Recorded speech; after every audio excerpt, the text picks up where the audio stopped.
everybody! How are you doing? Oh my God, I love that. They were like, what song do you want to play to walk up on? And I was like, something fun and hype. And then they gave the gayest person on the lineup the gayest artist of the generation. Yes! Hello, everybody. Nice to meet you all. I'm non-binary and Jewish. That makes me an oy vey them. It's wonderful to be here. I'm very happy to meet you guys. Thank you. Do we all have pronouns here? Yes? No? Yes? Okay, the people in the back get it. The people in the don't, it's okay. We'll learn. Okay, no, I'm happy that you guys have pronouns because I was recently at a conservative wedding where nobody had pronouns.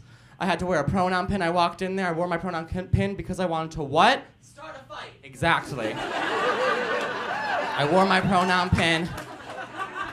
It was my cousin's wedding. It was to my older cousin's wedding, and my younger ones came up to me. They were walking up to me. These two little girls. They were staring at this pronoun pin. They were like, "The fuck does that mean?" And I was like, "Well, it's pretty simple. You're both girls, right?" "Yeah." "Your brother's a dick. Your brother's a boy, right?" "Uh-huh." "Great, so I'm neither." Stumped them. They walked away. And then a few minutes later, they came back up to me eating a cupcake the way a Bond villain would eat an apple while watching Bond dangle over a bunch of sharks, just like staring me up and down. The younger one looked at her older sister. She was like, "I get it now. They're nothing."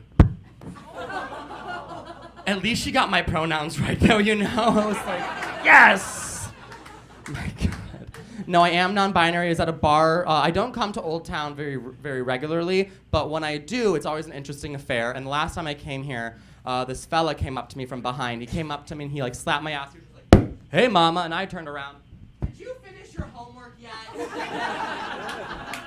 He hadn't, so I took him home. I helped him figure out the homework. Every time he got an answer right, I gave him a peck on the cheek. And then guys, I was so proud of him because he aced the practice test. So he asked if he could eat me out. Are you guys familiar with the phrase AMAB? No, it means all men are bitches. Wait, fuck. It's assigned male at birth. It's what I am. So this feller asked if he could eat me out. And I was like, "Do you like corn on the cob?" He didn't, but he loved pudding.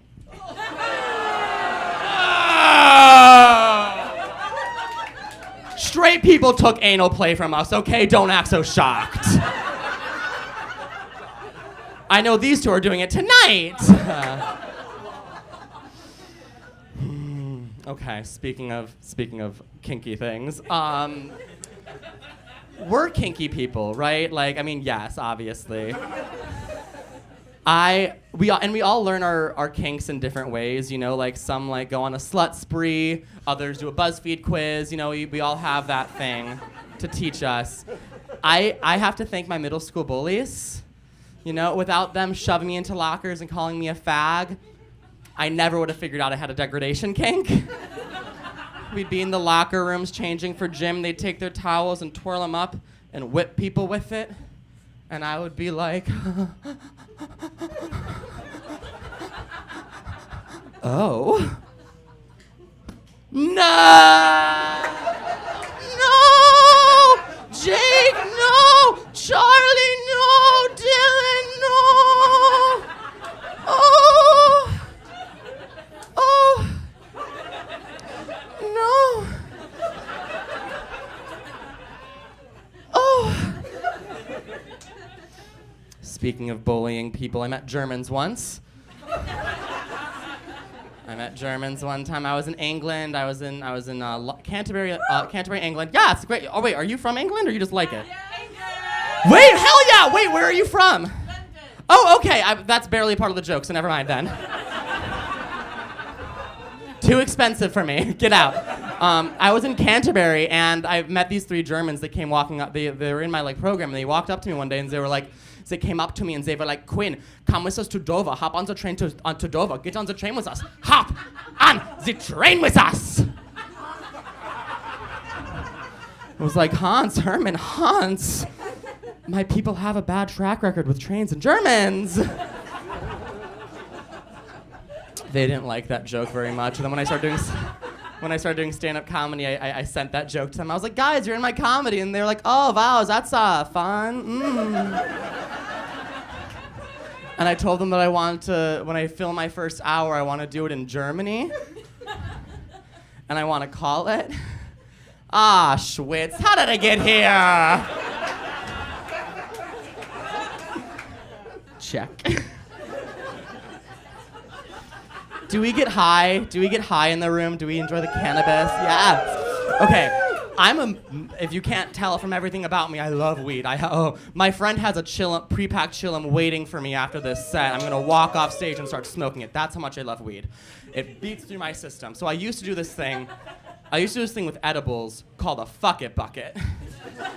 And what a fuck it bucket is I take a bunch of edibles out of their original packaging, and then I put them in a new bag together and I mix them all up. And then over the course of a day, I take anywhere from 3 to 5 of them. And I say, fuck it, and see what happens. The first time I ever did a fuck it bucket was in New York City on a family trip about 4 years ago. And that morning I'm like, fuck it, let's do 5.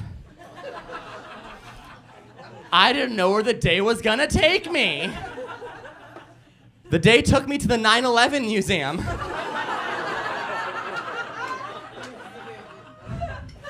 Me and my family, so if you don't know about the 9/11 museum, the 9/11 museum is very strict about when the museum closes. They're very strict. I mean, it makes sense. They want everyone out at a specific time, whatever. So my family strolls up to the 9/11 museum ticketing booth at 3:30 p.m. in the afternoon, and we're like, 4 9/11s, please. And the ticketing clerk is like, the museum's gonna close in an hour and a half. You only have an hour and a half to take in all of 9/11. That's not enough time. That's 1 hour, 30 minutes, 1 9/11. That's not gonna, and my family was like, challenge accepted. Let's do this. And so we walk into the museum. I'm still feeling fine. I'm thinking I'm gonna make it to Funny Girl, okay? I'm thinking I'm not gonna be high until I'm sitting in this theater watching Beanie Feldstein butcher Don't Rain on My Parade. So I'm thinking I'm gonna be golden. And we're in the elevator. I'm standing there. And then all of a sudden just, and I lean on my brother. I'm just like, oh no. My brother's like, what the hell's wrong with you? I'm like, it's begun. And then the elevator doors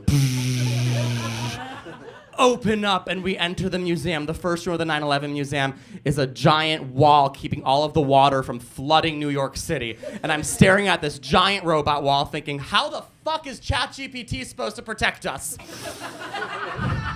And I turn around to share that thought with my family, and instead of seeing my 4 Jewish family members, I see 14 German tourists. And I start showing them around the museum because I'm like, fuck it, this is how we're gonna do it, okay? I'm bringing them around the museum, I'm showing them around, then all of a sudden we hear a PA voice come over and go, the museum will be closing in 15 minutes. Please find an exit now. And now I'm stoned and panicked. And the Germans see that I'm panicking, so they start panicking. We're all fucking panicking. And we're going door, to exit, trying to find a way out of the 9/11 museum. This entire story to think, you'd think they'd have working exits. Like they would have learned the first time. 9/12 could have been happening. We would have been stuck. Thank you all so much. I've been Quinn. Your next comic is fantastic. Clap it up for Claire Malky.